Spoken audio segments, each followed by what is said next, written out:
If you've ever lived out in the suburbs, you know that trying to take public transit in your daily life can be an incredibly difficult task. With transit stations and stops that are well out of walking distance, bicycle infrastructure that is practically non-existent, and the fact that the minimal transit that does exist out in suburbia is infrequent and in places that are uncomfortable to wait, it's no wonder why most people in the suburbs don't take transit regularly or at all. But transit agencies have begun to dip their toes into the idea of a service that seems ideally built for this kind of suburban sprawl. This is microtransit. But what exactly is microtransit, and is it really a potential solution for offering public transit among the suburban sprawl of North America?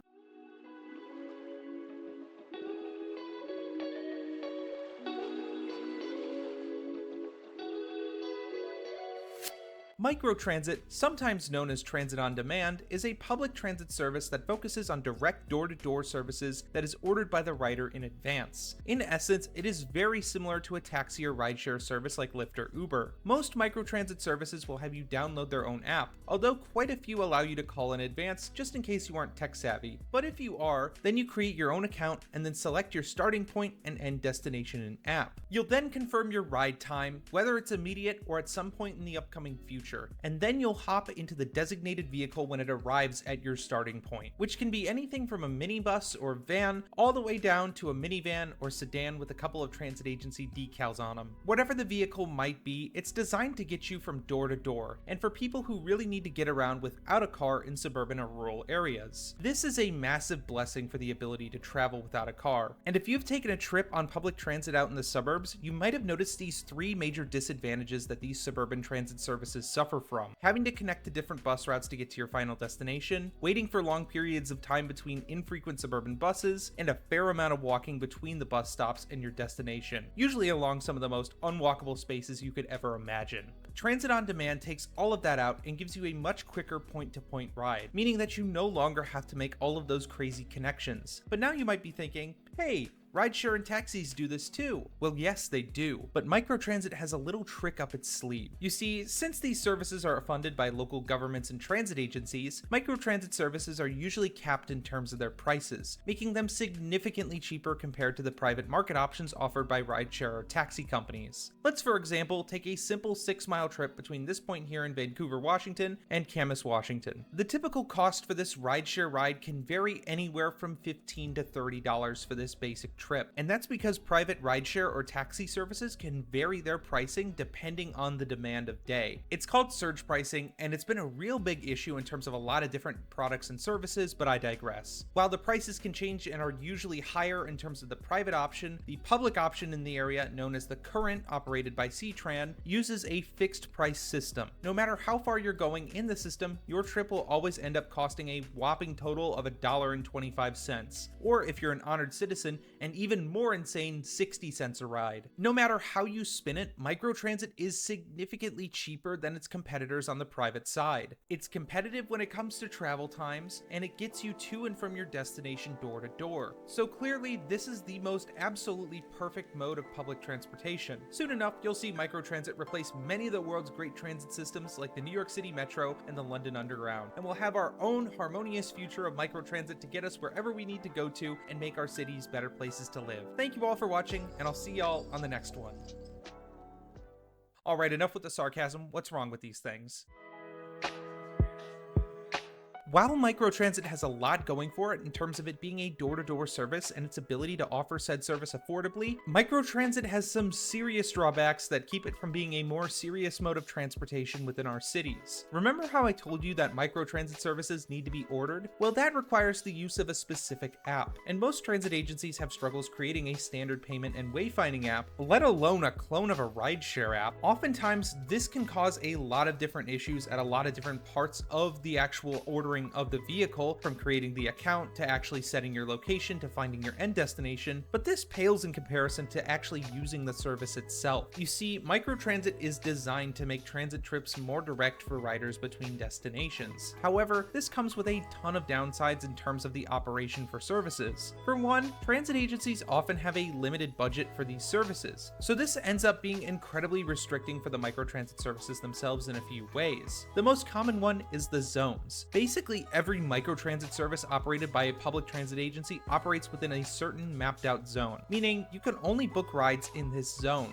While one of the most common ways to somewhat resolve the issues created by microtransit zones is to allow for these microtransit services to drop off people at transit centers outside of the main zones, this limitation can be incredibly frustrating and takes out a lot of the actual door-to-door service that microtransit promises. This limitation is incredibly frustrating for riders and restricts them from making trips that they might seriously need, as well as reducing the amount of actual door-to-door services that they can offer. These kinds of issues are somewhat understandable from the type of transit service that microtransit is, but the biggest issue comes not from these types of services or the total travel time, but from the total trip time. One of the problems that you get from having a limited budget is that you often have a limited amount of operators for a microtransit service, and when you have a limited amount of operators, you start to run into the real constraint of microtransit. You see, microtransit has a fairly low threshold for throughput, mainly caused by the whole door-to-door operation that microtransit runs under.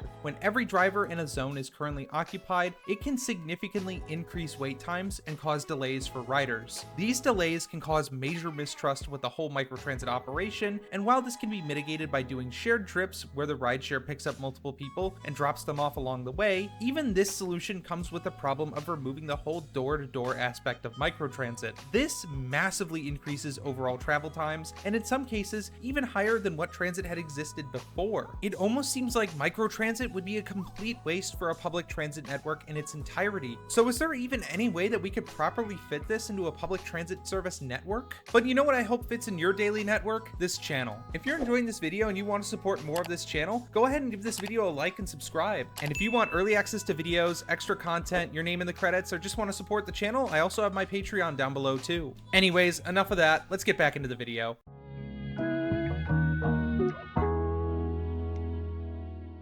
Microtransit is not inherently a useless mode of public transit. While it does have some crucial downsides that limit the scope of it, it still has a use, just more in a niche sense. Microtransit works well in connecting low-density gaps in public transit networks. Say for example, we have a hilly neighborhood that's kind of near a transit center. Many people might opt out of walking down and up for a bus, but if they can hop in the microtransit van to the transit center, they might just choose that over driving. While this niche still does provide an opportunity for people who might otherwise drive in every situation to have another option of travel, the biggest problem that circles microtransit is that many public transit agencies feel the need to shoehorn microtransit service into an area where it is wholly unnecessary. One of the most egregious cases of overuse of microtransit came back in January out of Seminole County, Florida. The county had chosen to cut most of its bus routes in favor of using a microtransit service for most of the area in order to close a funding gap. Now mind you, this is Seminole County, Florida, a county with almost 500,000 people, replacing most of its bus services with a microtransit service. For many riders who lived on bus routes that had predictable schedules, this was a catastrophic change that made their commutes to work or travel in the region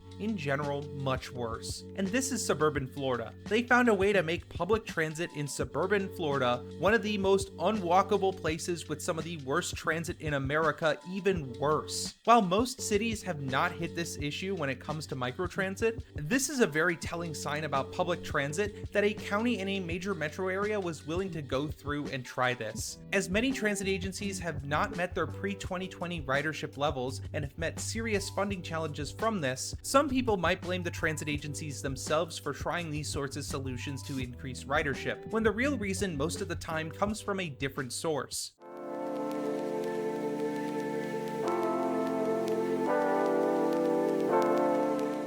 Microtransit isn't a great cause of stagnation or decline in public transit. Microtransit is merely an attempt by public transit agencies to adapt to a greater problem that is ongoing within our city's major metro areas: suburban sprawl. Cities all across North America have been engaging in suburban sprawl for the last century. However, this suburban sprawl has only gotten worse the longer that we've gone on to do it. With the restrictions of zoning in suburbia limiting almost all housing to be single-family housing, with single-family house sizes growing nearly 3 times since the 1950s, and the lack of mixed-use zoning allowed to be built, this has led to destinations being further sprawled apart by people that use them. On top of this, many suburban developments have broken away from from the grid-style layouts of most American cities, leading to winding developments with minimal access points to arterial roads that make transit planning incredibly difficult to manage with standard bus lines. Much like how utility and road infrastructure is stretched incredibly thin in the suburbs to the point that it becomes fiscally irresponsible for cities to support it, bus routes in these newer exurban developments see diminishing returns on riders and significantly lower demand for public transit in these areas. These exurban areas aren't going to become less car dependent overnight, not by a long shot. It will take time to introduce the missing middle housing variety, the mixed-use zoning, and the walking and cycling infrastructure that will be able to make these spaces able to provide those last-mile connections to frequent public transportation. But in the meantime, microtransit provides a viable stopgap solution for public transportation in some of the least walkable neighborhoods that we have, making those essential transportation connections for those who need it. Should it be in place of buses on a wider scale? Absolutely not. Many of even the worst car-dependent stroads can still support ridership of frequent bus routes, even in their sorry state. In some situations, microtransit can still be the best option for getting people to try out public transit and help our communities become better places to live. But have you ever taken a public microtransit service? What was your experience? Did you have to wait a long time, or was it fairly smooth? Let me know in the comments below, and if you enjoyed this video, then be sure to give it a like and subscribe to the channel for more. I want to thank all of you for watching this video. Your support is greatly appreciated, and I especially want to thank all of the patrons who are supporting this channel. Your support is greatly appreciated, patrons, and I thank you for your support every day. And if you want to become a patron and get early access to videos, extra content, your name in the credits, and more, then feel free to click the link down below. Thank you all so much for watching this video, and as always, I'll see y'all on the next one.